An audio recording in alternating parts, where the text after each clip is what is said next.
ജയിച്ചു അല്ലേ? അങ്ങനല്ലേ പാടുള്ളൂ. അതെ, വലിയ ആളല്ലേ നിങ്ങൾ. പേരുകേട്ട അച്ഛന്റെ പേരുകേട്ട മകൻ.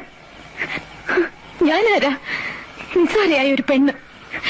പക്ഷെ ഒന്ന് മനസ്സിലാക്കുക, എന്റെ ഉള്ളിലുണ്ട് ചെറിയ ചില ജയങ്ങൾ ആഗ്രഹിക്കുന്ന ഒരു മനസ്സ്. അതിനെനിക്ക് തൃപ്തിപ്പെടുത്തിയേ പറ്റൂ.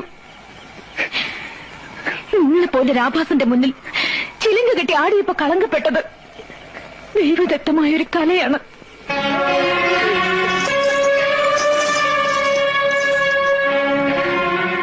എന്റെ കാലുകൾക്ക് ഇനി ഈ ചിലങ്ക ഇടാനുള്ള യോഗ്യതയില്ല. ഉള്ളിൽ 1000 മുള്ളു കുത്തിയിറങ്ങുന്ന വേദനയിലും എനിക്ക് സന്തോഷിക്കാൻ ഞാനിതിവിടെ ഉപേക്ഷിക്കുകയാണ് എന്നേക്കുമായി.